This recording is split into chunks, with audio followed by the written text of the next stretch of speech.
നമ്മളാദ്യം ഇന്നലെ തൃശ്ശൂരിൽ നടന്ന ദുരന്തത്തിലേക്കാണ് പോകുന്നത്. തൃശ്ശൂർ മുണ്ടത്തിക്കോട് വെടിക്കെട്ട് നിർമ്മാണശാലയിലുണ്ടായ ആ ദുരന്തത്തിൽ 14 പേരാണ് ഇതുവരെ മരണമടഞ്ഞത്. സംഭവസ്ഥലത്ത് 34 പേർ ഉണ്ടായിരുന്നു എന്നാണ് റിപ്പോർട്ടുകൾ വന്നിട്ടുള്ളത്. ഇതിനൊരു സവിശേഷ ദുരന്തമായി സംസ്ഥാന സർക്കാർ പ്രഖ്യാപിക്കുകയും ചെയ്തിട്ടുണ്ട്. അതുകൂടാതെ ജുഡീഷ്യൽ അന്വേഷണവും തീരുമാനിച്ചിട്ടുണ്ട്. നമുക്കറിയാം, ദിവസങ്ങൾ മാത്രമാണ് തൃശ്ശൂർ പൂരത്തിനുള്ളത്. ആ സമയത്താണ് ഇത്തരത്തിൽ വലിയൊരു ദുരന്തം ഉണ്ടാകുന്നത്. ഇതിനെ തുടർന്ന് തൃശ്ശൂർ പൂരത്തിൻ്റെ വെടിക്കെട്ട് മാറ്റിവെക്കണം എന്നുള്ള ആവശ്യം അത്തരത്തിലൊരു ശക്തമായ വികാരം കൂടിയിട്ട് ഉയരുന്നുണ്ട്. അതിൻ്റെ അടുത്ത് തീരുമാനമായിട്ടില്ല. പൂരത്തിൻ്റെ ആർഭാടങ്ങൾ കുറക്കണം എന്നുള്ള ആവശ്യവുമുണ്ട്. അതോടൊപ്പം തന്നെ മറ്റൊന്ന്, ഇത്തരത്തിലുള്ള അപകടമുണ്ടായതിനെ തുടർന്ന് സോഷ്യൽ മീഡിയയിൽ ഒരു വിഭാഗം സംഘപരിവാർ പ്രൊഫൈലുകളിൽ നിന്ന് ഇതൊരു ആസൂത്രിത ഗൂഢാലോചനയാണെന്നും അതിൻ്റെ ഫലമായിട്ടാണ് ഇത്തരത്തിലുള്ളൊരു അപകടമുണ്ടായെന്നുള്ള തരത്തിലുള്ള പ്രചാരണങ്ങൾ വലിയ രീതിയിൽ നടക്കുന്നുണ്ട്. ഈ വിഷയത്തിലേക്കാണ് ആദ്യം പ്രമോദ് സാർ, ഇന്നലെ ഉണ്ടായ ആ അപകടത്തെ എങ്ങനെ കാണുന്നു? ഒന്ന് സാറൊരു പൂരപ്രേമിയാണോ അല്ലയോ എന്നും കൂടിയിട്ട് ഇതിനൊപ്പം പറഞ്ഞാൽ നന്നാണ്. കാരണം കേരളം വലിയ രീതിയിൽ ആഘോഷിക്കുന്നതാണ് തൃശ്ശൂർ പൂരം. അപ്പോൾ ഇതിന് മുൻനിർത്തി തന്നെ കരിയും വേണ്ട കരിമരുന്നും വേണ്ട എന്ന തരത്തിൽ ശ്രീനാരായണ ഗുരുവിൻ്റെ അത്തരം വാക്യം ഉയർത്തി കൂട്ടിയിട്ട് സോഷ്യൽ മീഡിയയിൽ വലിയ ചർച്ച നടക്കുന്നുണ്ട്. നമുക്കറിയാം, മുമ്പ് ആനകളുമായിട്ട് ബന്ധപ്പെട്ടുള്ള ക്രൂരതകൾ മുൻനിർത്തി മുമ്പ് ഇത്തരം ക്യാമ്പയിൻ നടന്നിട്ടുണ്ടായിരുന്നു. യെസ് സികേഷ്, അതിൽ ഇപ്പോൾ കരിയും വേണ്ട കരിമരുന്നും വേണ്ട എന്ന ശ്രീനാരായണ ഗുരുവിൻ്റെ വാചകം ധാരാളമായി നമ്മൾ കേട്ടിട്ടുള്ളതാണ്. പലയിടത്തും അത് കോട്ട് ചെയ്യപ്പെട്ടുള്ളതാണ്. പക്ഷേ തൃശ്ശൂർ പൂരത്തിൻ്റെ പശ്ചാത്തലത്തിൽ നമ്മൾ ആ വാചകം ഉയർത്തി ഒരു ക്യാമ്പയിനോ ഒന്നും നടത്തുന്നത് ഫലപ്രദമാവില്ല. മാത്രമല്ല അത് ശരിയുമല്ല എന്നൊരു അഭിപ്രായം എനിക്കുണ്ട്. അവിടെ ആളുകൾ ഇത്രയധികം ആളുകൾ ഒത്തുചേർന്ന് ഒരു ആഘോഷം നടത്തുന്ന സമയത്ത് അതിന് അനുഷ്ഠാനപരവും അല്ലാത്തതുമായ പലതരത്തിലുള്ള സാധ്യതകളും അല്ലെങ്കിൽ പലതരത്തിലുള്ള അടിസ്ഥാനങ്ങൾ അതിൻ്റെ പിന്നിൽ ഉള്ള സാഹചര്യത്തിൽ നമ്മളത് ഒരു പ്രത്യേക മുദ്രാവാക്യം കൊണ്ടുവന്ന് അവിടെ നടപ്പാക്കുക എന്ന് പറയുന്നത് ഒരുപാട് ആളുകളെ ബാധിക്കാൻ സാധ്യതയുള്ള കാര്യമാണ്. പക്ഷേ നമ്മൾ ചിന്തിക്കേണ്ട ഒരു കാര്യം എന്ന് പറയുന്നത്, ഇപ്പോൾ പുറ്റിങ്ങൽ അപകടം യഥാർത്ഥത്തിൽ ആ വെടിക്കെട്ട് അതിൻ്റെ ഭാഗമായിട്ടാണ് പുറ്റിങ്ങൽ അപകടം ഉണ്ടായത്. ഇത് അതിന് വളരെ മുൻപേ ഈ 2 ദേവസ്വങ്ങളിൽ ഒരു ദേവസ്വത്തിൻ്റെ സാമ്പിൾ വെടിക്കെട്ടിന് വേണ്ടിയിട്ടുള്ള പടക്കോപ്പുകൾ റെഡിയാക്കുന്നതിനിടയിലുണ്ടായ അപകടമാണ്. കണ്ടത് അങ്ങേയറ്റം സുരക്ഷയോടെയും ഏറ്റവും അധികം കരുതലോടെയും ചെയ്യുന്ന ഒരു കാര്യമായിരിക്കും ഇത് എന്നാണ് നമ്മൾ സങ്കല്പിക്കുന്നത്. അപ്പോൾ അതുകൊണ്ട് തന്നെ അതിൽ ഒരു വിധത്തിലുള്ള വീഴ്ചയും വരാത്ത രീതിയിൽ ഇത് ചെയ്യാൻ പാടുള്ളൂ എന്ന കാര്യത്തിൽ ആർക്കും സംശയമില്ല. അത് തിരുവമ്പാടി ദേവസ്വക്കാർക്കും അറിയുന്നുണ്ടാവും, നാട്ടുകാർക്കും അറിയുന്നുണ്ടാവും, പോലീസിനും എല്ലാവർക്കും അറിയുന്നുണ്ടാവും. പക്ഷേ അപ്പോൾ അത്രയധികം നമ്മൾ ജാഗ്രതയോടെ കാര്യങ്ങൾ ചെയ്താൽ പോലും ഇതിലൊരു അപകട സാധ്യതയുണ്ട് എന്ന് തെളിയിക്കുന്നതാണ് ഇന്നലത്തെ സംഭവമെന്ന് കാണണം. ഇത് ചെറിയ കാര്യമല്ല. ഇപ്പോൾ നമ്മൾ അതിന് തൊട്ട് മുമ്പത്തെ തമിഴ്നാട്ടിൽ വിരുദ്ധനഗറിൽ ഒരു പടക്കശാലയിൽ തീപിടിച്ച് വലിയൊരു അപകടം ഉണ്ടായി. അതിന് മുമ്പ് തെലങ്കാനയിൽ ഉണ്ടായിട്ടുണ്ടെന്ന് തോന്നുന്നു. അപ്പോൾ ആ സന്ദർഭങ്ങളിലൊക്കെ നമ്മൾ മനസ്സിലാക്കുന്ന അത് ഇതുപോലെ ഒരു തൃശ്ശൂർ പൂരം എന്ന ലോക പ്രശസ്തിയുള്ള ഒരു ഉത്സവത്തിൻ്റെ ഭാഗമായിട്ടൊന്നും ഉള്ള തയ്യാറെടുപ്പിൻ്റെ ഭാഗമായിട്ടല്ല.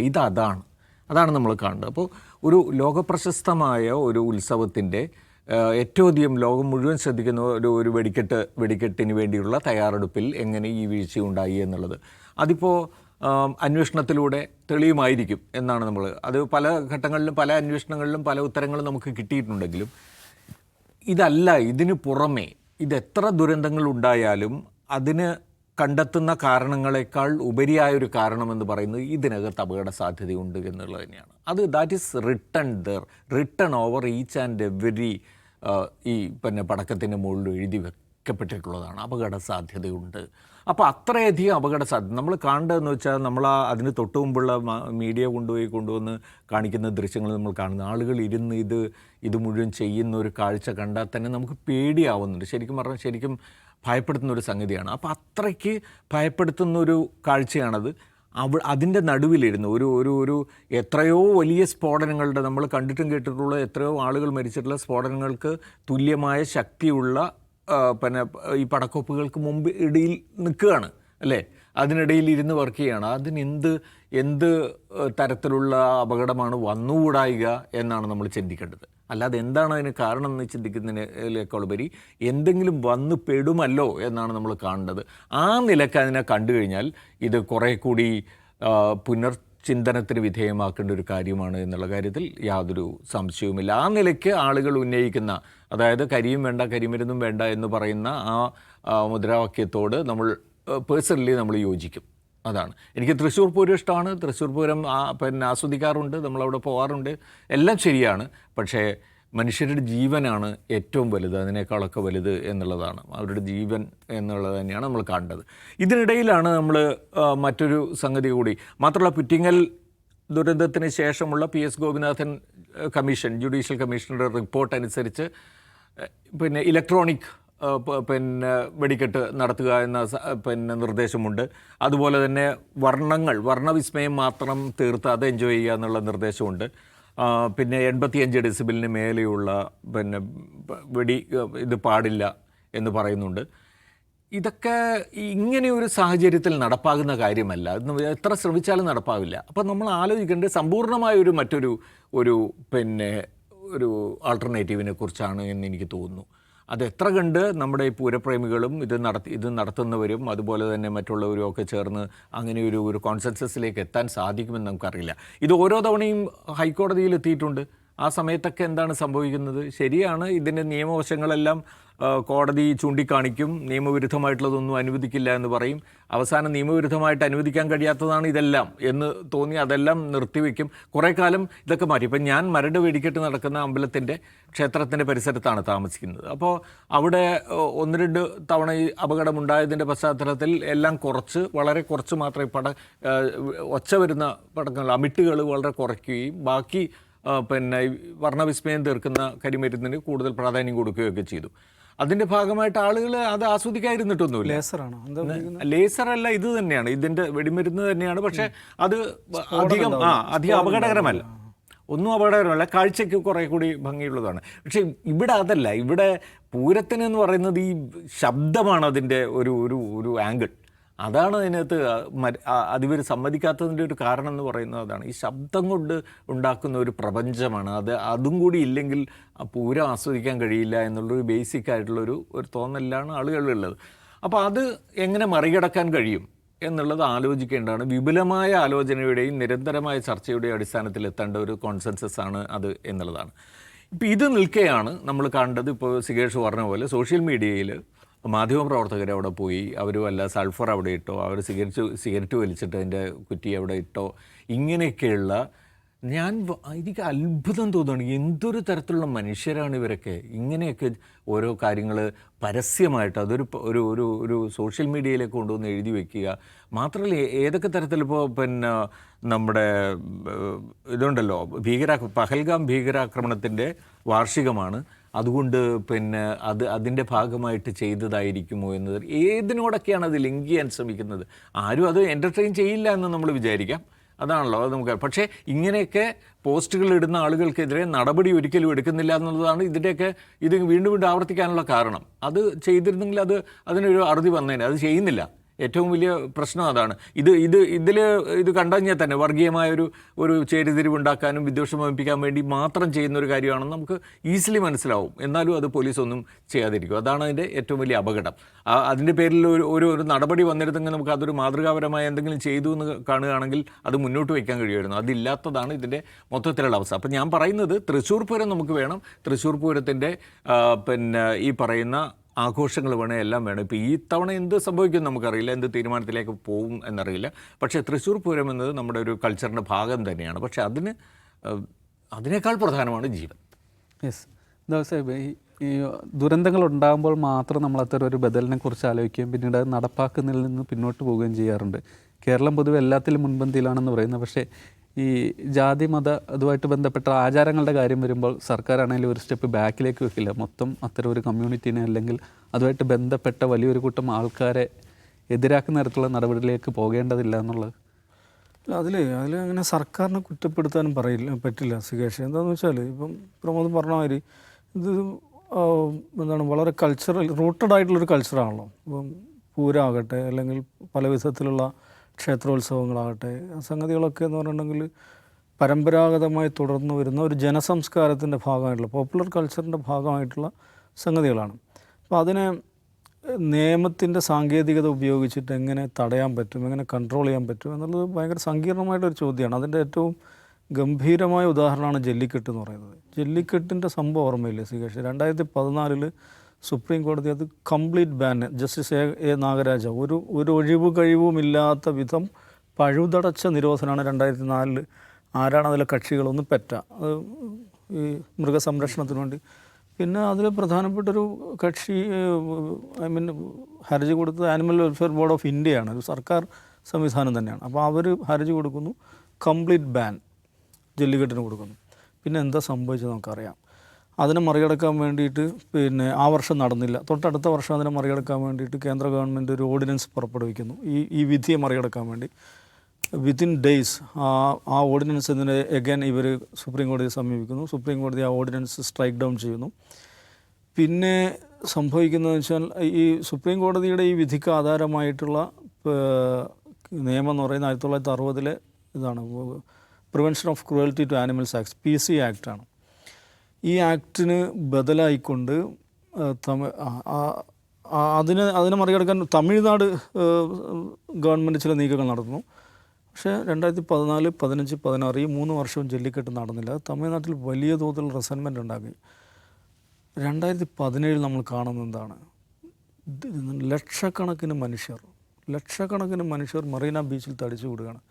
തമിഴ്നാടിൻ്റെ ചരിത്രത്തിനോ ഇന്ത്യയുടെ ചരിത്രത്തിൽ തന്നെ ഏറ്റവും വലിയ മാസീവ് ക്രൗഡ് പങ്കെടുത്ത അതിഭയങ്കരമായിട്ടുള്ള പ്രതിഷേധം അവിടെ നടക്കുകയാണ്. സംസ്ഥാന ഗവൺമെൻറ് സ്തംഭിച്ചു പോയി, കേന്ദ്രം സ്തംഭിച്ചു പോയി, സുപ്രീം കോടതി തന്നെ തരിച്ചു പോയി. ആ നിലക്ക് ഏതെങ്കിലും ഒരു സംഘടന ആഹ്വാനം ചെയ്തിട്ടല്ല, ഏതെങ്കിലും ഒരു പാർട്ടിയുടെയോ ഒന്നുമല്ല, വളരെ ഓർഗാനിക്കായിട്ട്. അത് എഗൻ നമ്മൾ കാണേണ്ടത് ഏതെങ്കിലും അത് ജല്ലിക്കെട്ട് എന്ന് പറയുമ്പോൾ ഒരു പരമ്പരാഗത ഉത്സവമായിരിക്കെ അതിന് ട്രിഗർ ചെയ്യുന്നവരാണ് ചെന്നൈയിലെ ടെക്കീസാണ്. അവിടുത്തെ വിദ്യാർത്ഥികളും ടെക്കീസുമാണ്. അവരതിനെ കാണുന്ന തമിഴ് അഭിമാനത്തിനെതിരായിട്ടുള്ള 2000 വർഷം പഴക്കമുള്ള തമിഴ് സംസ്കാരത്തിനെതിരായിട്ടുള്ള കടന്നുകയറ്റമായിട്ടാണ് അവരതിനെ കാണുന്നത്. ഉടനെ എന്ത് സംഭവിക്കുന്നു? തമിഴ്നാട് സർക്കാർ പെട്ടെന്ന് തന്നെ ഒരു ഓർഡിനൻസ് കൊണ്ടുവരികയാണ്. രസകരമാണ്, PC ആക്ടിനെ മറികടക്കാനുള്ളൊരു ordinance, prevention of cruelty to animals act Tamil Nadu amendments എന്ന് പറഞ്ഞിട്ടൊരു ഓർഡിനൻസ് കൊണ്ടുവരുന്നു. ആ ഓർഡിനൻസ് കൊണ്ടുവന്ന് തൽക്കാലം ഈ അവിടെ തടിച്ചുകൂടിയ ജനലക്ഷങ്ങളെ അവരെ പിരിച്ചയക്കുന്നു. പിന്നെ എന്ത് വെച്ചാൽ ആ ഓർഡിനൻസ് നിയമമാവുന്നു. അത്രയും സുപ്രീം കോടതി, കേന്ദ്ര സർക്കാർ, സംസ്ഥാന സർക്കാർ, നമ്മുടെ നിയമ സംവിധാനങ്ങളെല്ലാം ഇടപെട്ട ഒരു സംഗതിക്കകത്ത് അവസാനം ജനങ്ങളുടെ ജല്ലിക്കെട്ട് നടത്തണം എന്ന ജനങ്ങളുടെ ആവശ്യത്തിന് വഴങ്ങേണ്ടി വരികയാണ് കേന്ദ്ര സർക്കാരും സംസ്ഥാന സർക്കാരും സുപ്രീം കോടതി അടക്കം ചെയ്യുന്നത്. എഗൻ ഈ PC അമെൻമെൻറ്റ് ആക്ടിനെതിരെ എഗൻ ആളുകൾ കോടതിയിൽ പോകുന്നുണ്ട്. പക്ഷേ സുപ്രീം കോടതി നേരത്തെ കാണിച്ച ആവേശം കാണിച്ചില്ല. സുപ്രീം കോടതി തുടക്കത്തിൽ 2014 വിധിയിലുള്ള സുപ്രീം കോടതി അടിസ്ഥാനം വെച്ചാൽ ആർട്ടിക്കിൾ 21 എന്ന് പറയുന്നത് right to life, decent healthy life എന്നുള്ളത് മൗലികാവകാശമാണ്. അപ്പോൾ ഇത് decent life, right to decent and healthy life എന്നുള്ളത് മൃഗങ്ങൾക്കും ബാധകമാണ് എന്നുള്ളതാണ് അതിലെടുത്ത ഒരു മാനദണ്ഡം. രണ്ടാമതെടുത്തത് വെച്ചാൽ ഈ ജല്ലിക്കെട്ട് നടത്തുന്നതിലൂടെ മൃഗങ്ങൾക്ക് മാത്രമല്ല ആളുകളും മരിക്കുന്നുണ്ട്. ജല്ലിക്കെട്ടിൽ ആളുകൾ മരിക്കുന്നുണ്ട്, അത് നടത്തുന്ന ആളുകൾ മരിക്കുന്നുണ്ട്, കാളയുടെ കുത്തേറ്റ് വേറെ ആളുകൾ മരിക്കുന്നുണ്ട്. അപ്പോൾ ഇതൊക്കെ ആർട്ടിക്കിൾ 21-നെതിരാണ് എന്ന അടിസ്ഥാനത്തിലാണ് സുപ്രീം കോടതി സ്ട്രൈക്ക് ഡൗൺ, കംപ്ലീറ്റ് ബാൻ കൊടുക്കുന്നത്. പക്ഷേ അവസാനം സുപ്രീം കോടതിക്ക് പരാജയപ്പെടേണ്ടി വന്നു. കേന്ദ്ര സർക്കാരിനും സംസ്ഥാന സർക്കാരിനും ഒക്കെ മുട്ടുമടക്കേണ്ടി വന്നു. എന്ന് പറഞ്ഞാൽ 2000 വർഷത്തോളം പഴക്കമുള്ള തമിഴ് കൾച്ചറുമായി ബന്ധപ്പെട്ടിട്ടുള്ള വളരെ പ്രധാനപ്പെട്ട ഒരു ട്രഡീഷനായിട്ടാണ് അവർ കാണുന്നത്. അപ്പോൾ എങ്ങനെ അതിനകത്ത് മൃഗങ്ങൾക്കെതിരായുള്ള ക്രൂരതയെ തടയാൻ എന്ന പേരിൽ കുറച്ച് വ്യവസ്ഥകൾ എഴുതി ചേർത്ത് സാങ്കേതികമായി അതിൽ രക്ഷപ്പെടുകയാണ് ചെയ്യുന്നത്. ജല്ലിക്കെട്ട് അതിനുശേഷം സാമോദം തുടർന്നു പോരുകയാണ്. അപ്പോൾ സാങ്കേതികമായി നിയമപരമായി നോക്കുമ്പോൾ ഒരർത്ഥത്തിൽ നിയമവിരുദ്ധമായിട്ടുള്ള ഒരു കാര്യത്തിന് വേണ്ടിയാണ് അവിടെ ബഹുജനങ്ങൾ തെരുവിലിറങ്ങിയത്. അപ്പോൾ തമിഴ്നാടിന് ജല്ലിക്കെട്ട് പോലെ ഒരുപക്ഷെ തൃശ്ശൂർക്കാർക്കെങ്കിലും തൃശ്ശൂർ പൂരത്തിനോട് ആ നിലക്കുള്ള ഒരു അറ്റാച്ച്മെൻ്റ് ഉണ്ട്.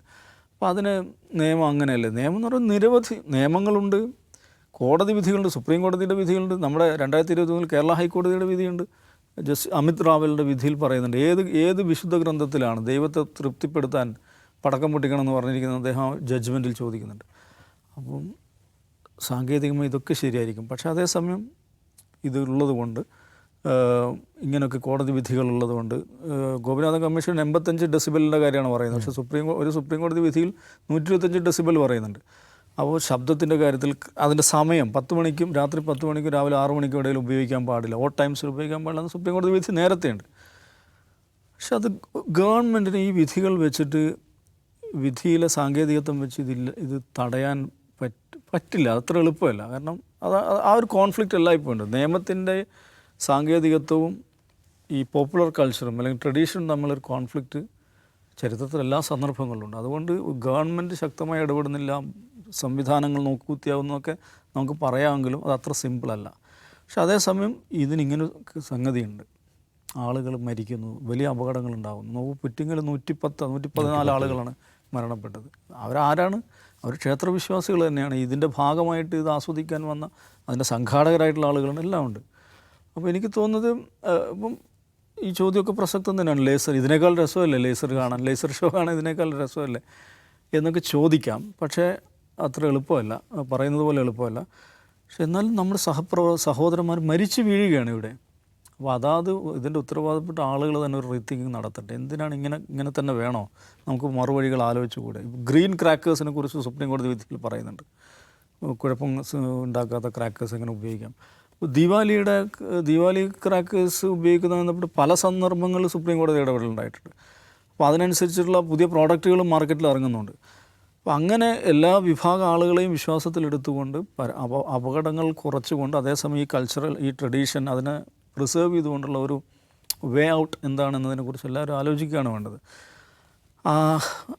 ആ നിലക്കുള്ള ചർച്ചകളാണ് വരേണ്ടത്. പിന്നെ സികേഷ് പറഞ്ഞ മറ്റേ ഇതുമായി ബന്ധപ്പെട്ട് നടക്കുന്ന പ്രത്യേകിച്ച് ഈ റൈറ്റ് വിങ് ഹാൻഡിലുകൾ നടത്തിക്കൊണ്ടിരിക്കുന്ന പ്രചാരണം, അത് നമ്മൾ അതിന് വലിയ ഗൗരവം കൊടുക്കേണ്ടതില്ലെന്ന് എനിക്ക് തോന്നുന്നു. കാരണം എന്ത് സംഭവിച്ചാലും ഈ നിലക്കുള്ളൊരു കളർ അതിന് കൊടുക്കുക, വിഭജനം സൃഷ്ടിക്കാൻ ശ്രമിക്കുക എന്നുള്ളതൊരു അവരുടെ ഒരു രീതിയാണ്. ആ രീതിയിലാണ് അവരെല്ലാ കാലത്തും ഉണ്ടായിരുന്നത്. ഇതിപ്പം സോഷ്യൽ മീഡിയയിലാണെങ്കിൽ ഒരു കാര്യം ഓർക്കണം, 2011 പുല്ലുമേട് ദുരന്തം ഓർമ്മയുണ്ടോ? ശബരിമലയിൽ സ്റ്റാമ്പേഡ് 100 ചില്ലാൻ ആളുകൾ മരിച്ച ദുരന്തമാണ്. അതിൻ്റെ 2-ാം ദിവസം, അന്ന് വാട്സപ്പില്ല, 2-ാം ദിവസം കേരള കൗമുദി പത്രത്തിൻ്റെ 1-ാം പേജിൽ 8 കോളം ഒരു വാർത്തയുണ്ട്. എന്താ അറിയോ? ദുരന്ത സ്ഥലത്ത് ദുരൂഹതയേറ്റി മലപ്പുറം രജിസ്ട്രേഷൻ ജീപ്പ് എന്നാണ് അതിൻ്റെ തലക്കെട്ട്. നോക്കൂ, ഏതാണ് ഇത്രയും പാരമ്പര്യമുള്ളൊരു പത്രത്തിൽ 1-ാം പേജിൽ ബൈലൈൻ സ്റ്റോറിയാണ്. അപ്പോൾ ജീപ്പിൻ്റെ പടമുണ്ട്. അപ്പോൾ ജീപ്പിൻ്റെ ടയറിൽ സാരികൾ ചുറ്റിപ്പിടിച്ച് കിടപ്പുണ്ടായിരുന്നു. അത് വേറെ നിലക്ക് ദുരൂഹത. ഇങ്ങനെ അപ്പം മലപ്പുറം രജിസ്ട്രേഷൻ ജീപ്പ് ദുരന്ത സ്ഥലത്ത് ഇങ്ങനെയൊക്കെ പറഞ്ഞ് കഥകളുണ്ടാക്കുക, ആളുകൾക്കിടയിൽ വിഭജനം സൃഷ്ടിക്കാൻ ശ്രമിക്കുക. അത് ഈ ദുരന്തത്തേക്കാൾ വലിയ ദുരന്തമാണ് യഥാർത്ഥത്തിൽ. സമൂഹത്തിൽ സ്ഫോടനം സൃഷ്ടിക്കാൻ വേണ്ടിയുള്ളതാണ്. എല്ലാ കാലത്തും ഉണ്ടായിട്ടുണ്ട്. പക്ഷേ കേരളത്തിൽ ഈ കളികൾ തന്നെയാണ് അവരെല്ലാ കാലത്തും കളിച്ചിട്ടുള്ളത്. അത് പ്രത്യേകിച്ച് ഒരു നേട്ടം അവർക്ക് ഉണ്ടായിട്ടില്ല. പക്ഷേ അവരെ സംബന്ധിച്ചിടത്തോളം ഒരു ദുരന്തം ഉണ്ടായാലും അവർ ആദ്യം ആലോചിക്കുക ഇതിൽ നിന്ന് എങ്ങനെ വിഭജനം സൃഷ്ടിക്കാൻ അത് അവരുടെ സംസ്കാരമാണതെന്ന് മാത്രം മനസ്സിലാക്കുക. ഒരു ദുരന്തത്തിൽ നാട് വിറങ്ങലിച്ച് നിൽക്കുക, ഇത്തരം വിദ്വേഷ പ്രചാരണം നടത്തുന്നവർക്കെതിരെ കൂടിയിട്ട് സർക്കാർ നടപടി എടുക്കേണ്ടതുണ്ട്. അതോടൊപ്പം തന്നെ ഇതിനോട് വെടിക്കെട്ടടക്കം ഉപേക്ഷിച്ച് ഐക്യപ്പെടുകയാണെങ്കിൽ അതാണ് നമ്മൾ ചെയ്യുന്ന നല്ല കാര്യമെന്നാണ് പറയാനുള്ളത്.